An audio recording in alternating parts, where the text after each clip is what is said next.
Olá pessoal, tudo bem? Vamos aí para mais uma aula, né? Vou compartilhar aqui a tela com vocês, né? Vamos lá no Código Penal, já iniciando sobre os limites, né?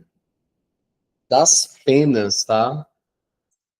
Então, antes de mais nada, vamos lá na Constituição Federal, certo? Lá no artigo 5º da Constituição, inciso 47, né?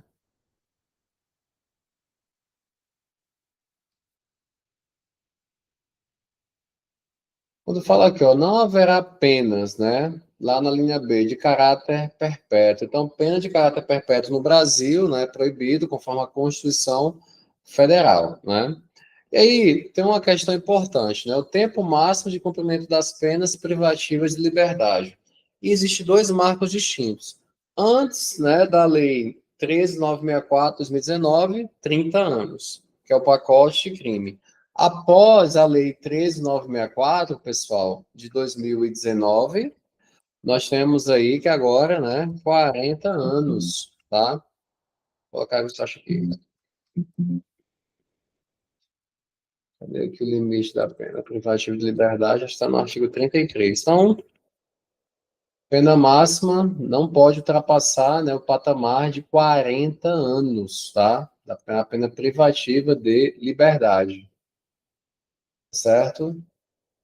Apenas se tiver direito, deixa eu colocar se acha que é o dispositivo.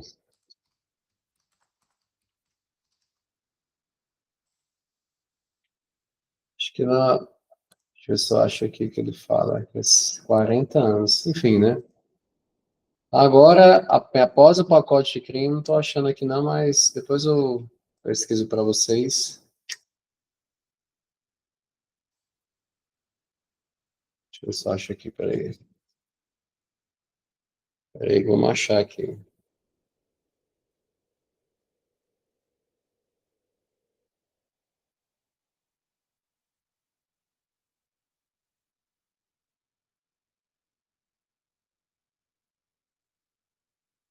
Tá?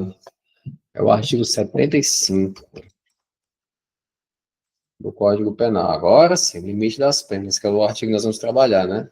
Ó, o tempo de cumprimento das penas privativas de liberdade não pode ser superior a 40 anos, tá? Isso veio, como eu falei, com a Lei 13.964 de 2019. Então, antes, o limite máximo era de 30 anos, né?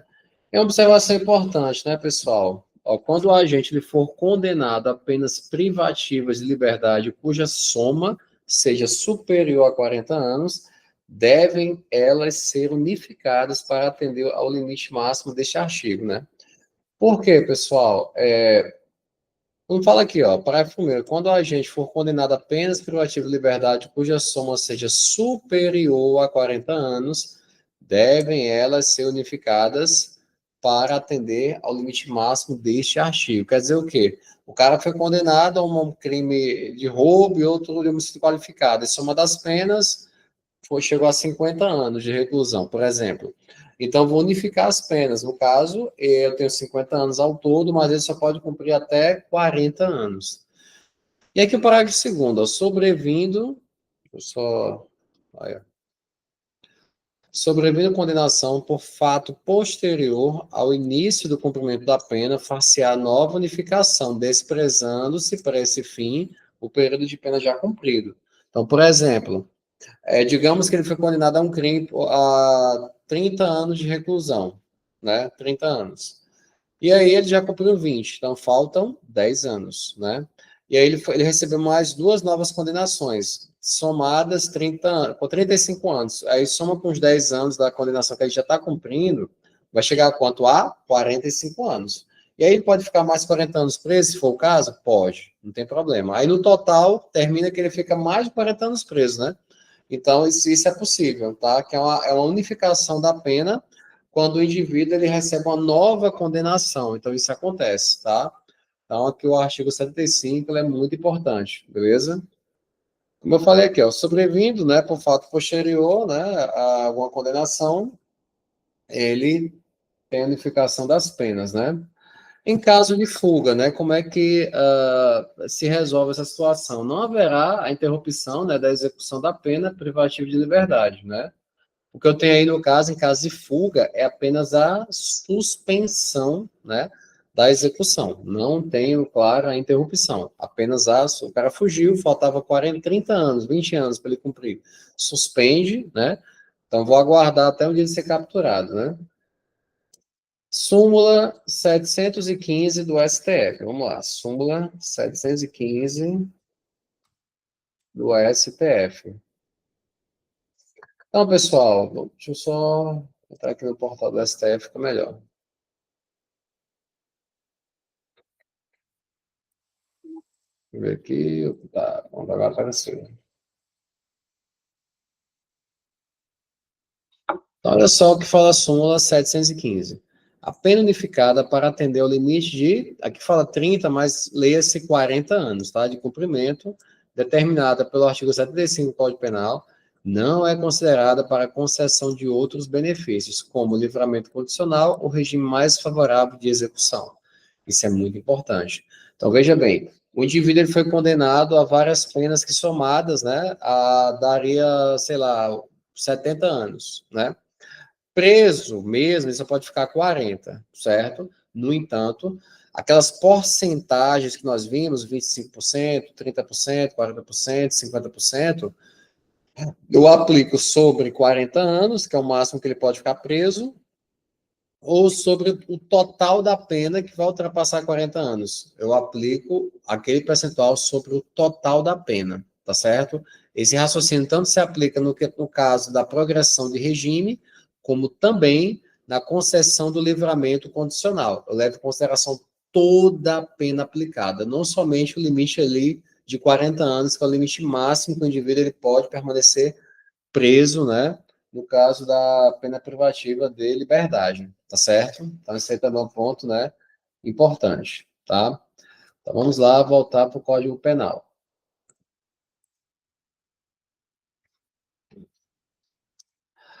Bem, então vamos para outro tópico, que trata das penas e das medidas, né, alternativas à prisão.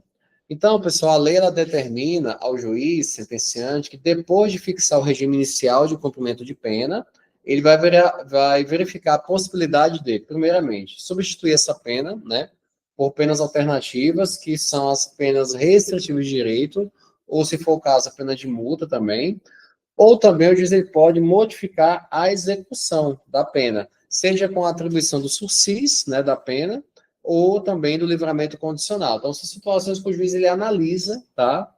Após, né, a fixar o regime inicial de cumprimento de pena. Então, vamos primeiro agora trabalhar as penas restritivas de direito, pessoal. Anotem aí que as penas restritivas de direito são espécies de pena alternativa, tá? Elas buscam o quê? Eliminar a pena privativa de liberdade, né, de curta duração. Então, as penas restritivas de direito buscam eliminar a pena privativa de liberdade de curta duração, tá? E é um ponto importante, essa questão da substituição da pena privativa de liberdade por uma pena restritiva de direito, nada mais é que um direito público subjetivo do réu, do caso condenado, tá certo? Então, direito público subjetivo do réu. O juiz não tem uma opção, ele é um direito do réu, né? E nós temos, pessoal, algumas classificações importantes, né? Classificação das penas restritivas de direito, que são duas. Elas podem ser reais, como também elas podem ser pessoais. Quais são as penas restritivas de direito reais? Primeiramente, nós temos a chamada prestação pecuniária. A prestação pecuniária, pessoal, estamos aqui no Código Penal, está lá no artigo 45, parágrafo 1º. Olha o que diz aí o artigo 45, tá? Parágrafo 1º, ó. A prestação pecuniária consiste no pagamento em dinheiro à vítima, a seus dependentes, né? Ou à entidade pública ou privada com destinação social de importância fixada pelo juiz, olha só, não inferior a um salário mínimo, tá? E nem superior a 360 salários mínimos. Continuando, o valor pago será reduzido do montante da eventual condenação em ação de reparação civil, se coincidentes os beneficiários, tá? Então, essa é a chamada pena, né, real, restritivo de direito real, que é a prestação pecuniária. Além dela, também, qual outra espécie de pena restritiva de direito que, que tem a classificação como real, né? Temos a perda de bens e valores, tá, pessoal? Ela está onde? Aqui no parágrafo 3º, ó, do artigo 45 do Código Penal. A perda de bens e valores pertencentes aos condenados dar-se-á, ressalvada a legislação especial, em favor do Fundo Penitenciário Nacional. E seu valor terá como teto o que for maior, ou o montante do prejuízo causado, ou do proveito obtido pelo agente, ou por terceiro, em consequência, né, da prática do crime. Então, como penas restritivas de direito reais, nós temos a prestação pecuniária e temos a perda de bens e valores, tá certo?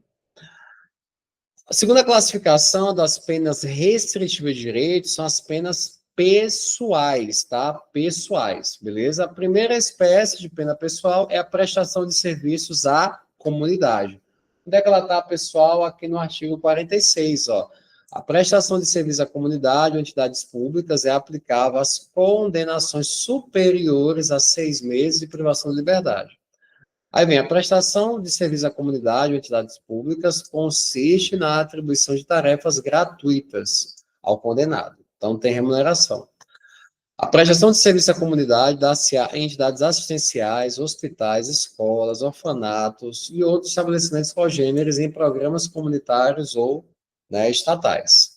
Tá certo? Aí continua que as tarefas a que se refere o parágrafo 1º serão atribuídas conforme as aptidões do condenado, devendo ser cumpridas à razão de 1 hora de tarefa por dia de condenação, fixadas de modo a não prejudicar a jornada normal de trabalho. Então, ele vai cumprir ali 1 hora. Aí vem, se a pena substituída for superior a 1 ano, é facultado ao condenado cumprir a pena substitutiva em menor tempo, nunca inferior à metade da pena privativa de liberdade fixada, né? Então, se ele teve que tomar uma pena de 2 anos, de privativa de liberdade, teve a substituição, ele pode até adiantar com o cumprimento, né, da pena restritiva de direitos. Nunca pode ser superior à metade. Nesse exemplo, pode ser superior a 1 ano, no caso, né? Tá? Quando fala aqui, nunca inferior à metade, perdão. Ele não pode, por exemplo, receber uma pena privativa de liberdade, foi substituída por uma pena restritiva de direitos. No caso, ele não pode adiantar o cumprimento dessa pena restritiva para um período menor que a metade, no caso, menor que 1 ano, tá? Não pode, beleza? Além da prestação de serviço à comunidade, como pena restritiva de direito pessoal, nós temos também a interdição temporária de direitos, que está onde? Está lá no artigo 47, né?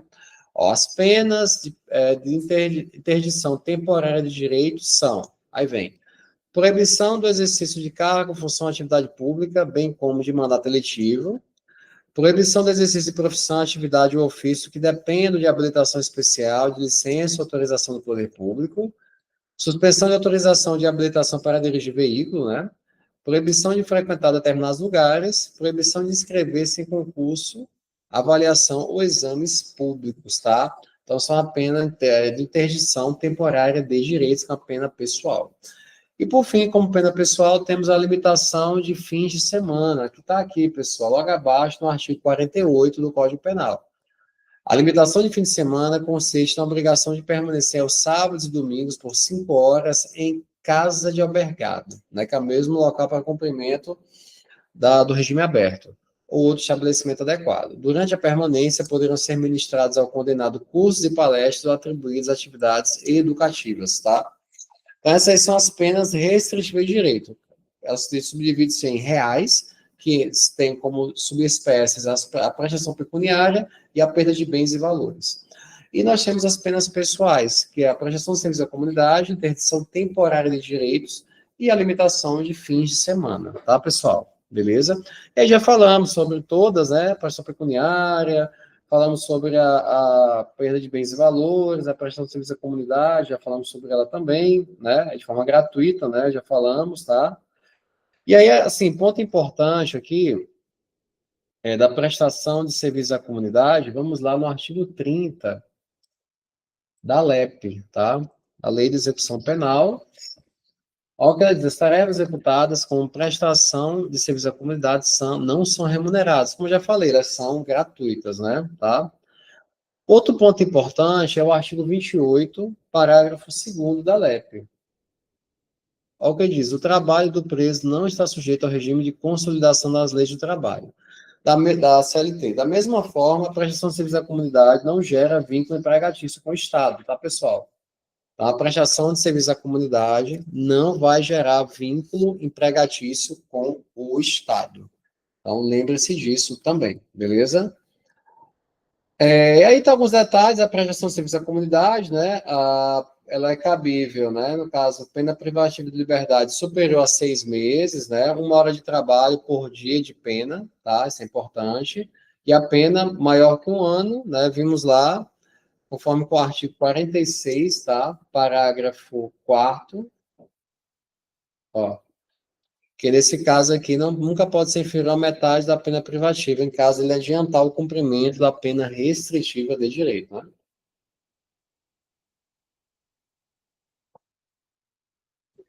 E nossa situação aqui é a prestação de serviço à comunidade, né? E lá na lei de execução penal, ainda trabalhando a prestação de serviço à comunidade, temos os artigos 149, tá, pessoal? Ó, caberá ao juiz da execução, tá? Deixa eu só... Aqui, ó. Caberá ao juiz da execução designar a entidade ou programa comunitário ou estatal devidamente credenciado convencionado, sim, junto ao qual o condenado deverá trabalhar gratuitamente de acordo com as suas aptidões, determinar a intimação do condenado, cientificando da entidade dias e horários em que deverá cumprir a pena, alterar a forma de execução, a fim de ajustar as modificações ocorridas na jornada de trabalho. Aí fala aqui, ó, o trabalho terá duração de 8 horas semanais e será realizado aos sábados, domingos e feriados ou em dias úteis, de modo a não prejudicar a jornada normal de trabalho nos horários estabelecidos pelo juiz, né? Aí fala que a execução terá início a partir da data do primeiro comparecimento, isso é importante. Aí fala que a entidade beneficiada com a prestação de serviço encaminhará mensalmente, todo mês, né, o juiz da execução, o relatório circunstanciado das atividades do condenado, bem como a qualquer tempo comunicação sobre ausência ou falta disciplinar, são deveres que cabem à entidade, né, que está sendo beneficiada pela prestação de serviços à comunidade, tá bom? Então, e artigo 150 já vimos, né, também agora, né? Beleza? Limitação de fim de semana, vimos lá, pessoal, visa a reestruturação intelectual e social do condenado, cumprida em caso do albergado, e aqui no artigo 151 fala aqui, né, caberá ao juiz de execução determinar a intimação do condenado, tal. 152, também a execução terá início a partir da data do primeiro comparecimento, né, isso é importante. Então, poderão ser ministrados ao condenado durante o tempo de permanência cursos e palestras ou atribuídas atividades educativas, né? E aqui vem um ponto importante, é o parágrafo único, que veio, né, com essa lei, 14.344. Nos casos de violência doméstica e familiar contra a criança, adolescente ou mulher, de tratamento cruel ou degradante, ou de uso de formas violentas de educação, correção, disciplina contra a criança ou adolescente, o juiz poderá determinar o comparecimento obrigatório do agressor a programas de recuperação e reeducação, tá? E aqui no 5.3, né, fala que o estabelecimento designado caberá mensalmente ao juiz de execução um relatório, bem assim comunicará a qualquer tempo a ausência ou falta disciplinar do condenado, tá? E aí temos a interdição temporária de direito, já vimos o artigo 100, o artigo 47 do Código Penal, né? Da interdição temporária de direitos, aqui também trata sobre isso, o artigo 154 da LEP, né, pessoal? Então, tanto o artigo 47 quanto o artigo 56 do Código Penal, né? Trata sobre isso, tá?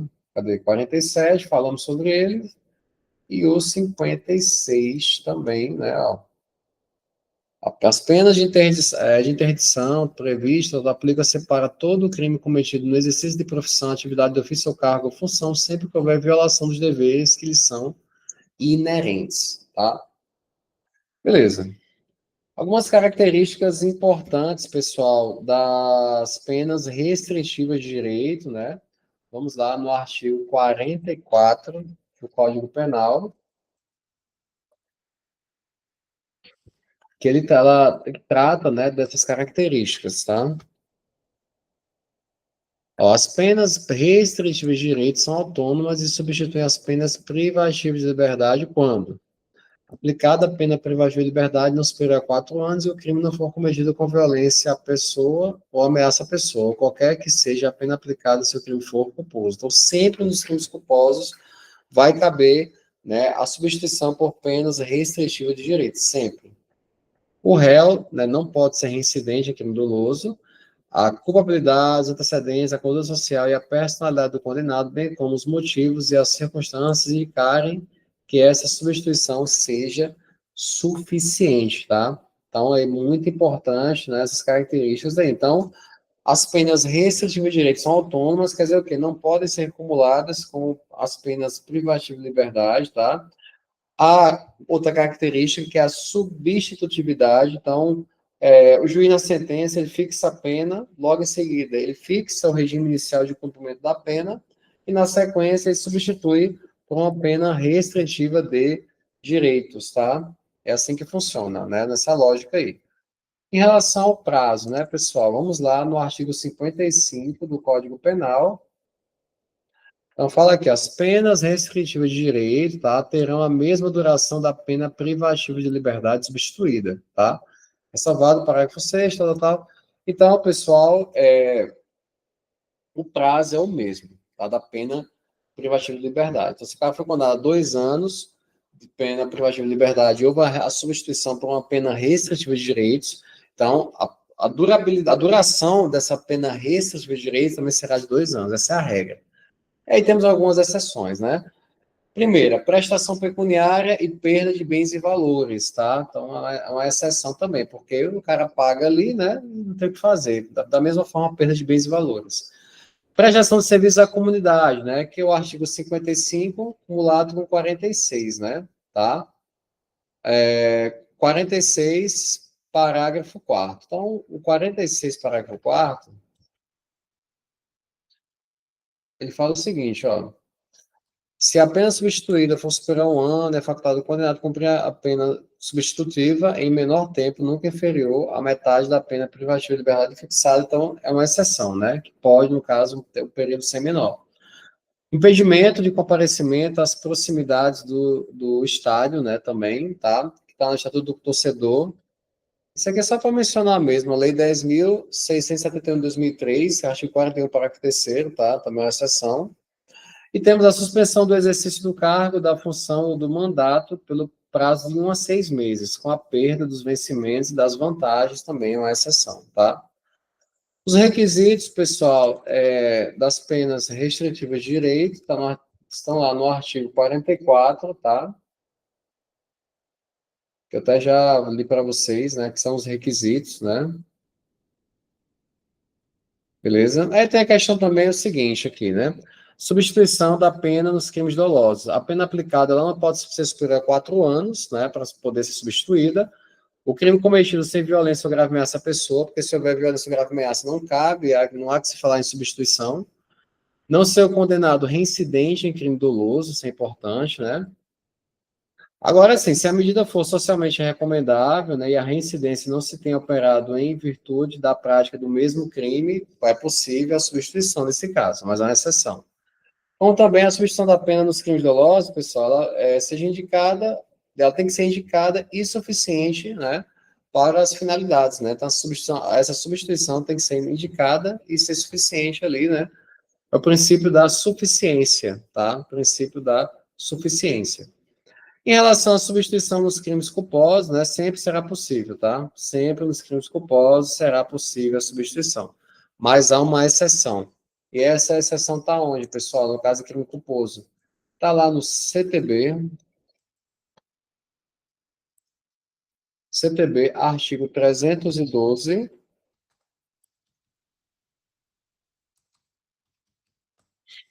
a linha B, tá? Aos crimes previstos, total, não se aplica justamente porque é o artigo 44, né, do Código Penal, que trata justamente das penas restritivas de direito. Então, aos crimes do parágrafo do artigo 302, como homicídio culposo no trânsito, então vamos lá ver quais são os crimes, né? 302. No caso, é o 302, então o parágrafo, né? Não é o 302 todo. A gente vai no 312 aqui, ó. É o 312b, né? No caso, é o 302, parágrafo terceiro, e o parágrafo segundo, 303. Então, 302, parágrafo terceiro, que é quando o condutor está sob influência de álcool, não cabe a substituição da pena, tá? Como também o 303, parágrafo segundo, que a pena é de 2 a 5 anos, sem prejuízo das outras previstas, tal, se a gente conduz o veículo com capacidade psicomotora alterada. Então, o cara embriagado mata, né, outra pessoa, ou causa ferimentos na lesão corporal, nesse caso, não é possível, né, haver a substituição da pena, tá certo? Por mais que seja um crime culposo, muitas das vezes, né, é eivado aí pela imprudência, né, do indivíduo, tá certo? As regras da substituição, pessoal, da pena privativa de liberdade pela pena restritiva de direitos estão lá no artigo 44, parágrafo 2º, né? Ó, na condenação igual ou inferior a 1 ano, a substituição pode ser feita por multa por uma pena restritiva de direitos. Se for superar 1 ano, a pena privativa de liberdade pode ser substituída por uma pena restritiva de direitos e multa ou por 2 restritivas de direitos. Então, você pode depois ler aí, né? Parágrafo 2º que trata dessas regras. Então, se eu tenho a condenação a pena privativa de liberdade igual ou inferior a 1 ano, o que é que eu tenho aí? A pena poderá ser substituída por uma pena de multa ou uma pena restritiva de direitos, né? Agora, se eu tenho uma pena privativa de liberdade superior a 1 ano, eu posso receber uma pena restritiva de direitos e a multa acumuladas, ou 2 penas restritivas de direito, tá, pessoal? Se for ler a doutrina, ela fala tudo isso aí, né, de maneira bem detalhada, tá certo? Observação: em todo caso, recorde-se que a pena de prestação de serviço à comunidade exige condenação superior a 6 meses, tá? Está lá no artigo 46 do Código Penal, tá? Outro ponto, pessoal, em relação à conversão, né? Primeira, da pena restritiva de direito, né? Se for o caso, pena privativa de liberdade. Então, olha só. Primeiro, descumprimento injustificado da restrição. Está aqui no artigo 44, né? Parágrafo 4º. A pena restritiva de direito converte-se em privativa de liberdade quando ocorreu descumprimento injustificado da restrição imposta, né? Aí vem aqui, no cálculo da pena privativa de liberdade a executar, será deduzido o tempo cumprido na pena restritiva de direitos, respeitados o saldo mínimo de 30 dias de detenção reclusão, que no mínimo tem que ficar isso, né? Tem que no mínimo ficar 30 dias, menos que isso não pode, tá certo? Então, isso aí que o legislador está dizendo. Outro ponto, né, que é possível a conversão, superveniência de condenação por outro crime, está aqui, ó, no parágrafo 5º. Sobrevindo a condenação à pena privativa de liberdade por outro crime, o juiz da execução penal decidirá sobre a conversão, podendo deixar de aplicá-la se for possível ao condenado cumprir a pena substitutiva anterior, tá? Temos outras hipóteses de conversão, né? Prestação de serviço à comunidade, está lá na LEP, no artigo 181, parágrafo 1º, ó, a pena de prestação de serviço à comunidade será convertida quando o condenado não foi encontrado por estar em lugar incerto, não saber, ou desatender a intimação por edital, não comparecer injustificadamente à entidade ou programa em que deve prestar serviço, recusar-se de maneira injustificada a prestar o serviço que lhe foi imposto, praticar falta grave, sofrer condenação por outro crime, a pena privativa de liberdade, pois a execução não tenha sido suspensa. Então, são situações aí também, né, pessoal, importantes. Beleza? Também em relação à conversão, né, limitação de fim de semana, está no parágrafo 2º, né, que ela fala aqui, ó, que a limitação de fim de semana será convertida, né, em pena privativa, quando o condenado não comparecer ao estabelecimento designado para o cumprimento da pena, recusar-se a exercer a atividade determinada pelo juiz, ou se ocorrer qualquer das hipóteses, né, enfim, tá? Situação também importante. E também temos a interdição temporária de direitos, né, que está aqui no parágrafo 3º, será convertida quando o condenado exercer de maneira justificada o direito interditado, ou se ocorrer qualquer das hipóteses das alíneas A e E do parágrafo 1º, né? Tá, pessoal? Então vamos agora avançando, trabalhar a pena, né? Vou deixar essa parte aqui da pena de multa, tá? Para mais para frente, né? Na próxima aula, tá bom? Então, pessoal, era isso, né? Encerramos mais um tópico aqui, beleza? Qualquer coisa, estou à disposição. Então, um grande abraço, bons estudos e até a próxima.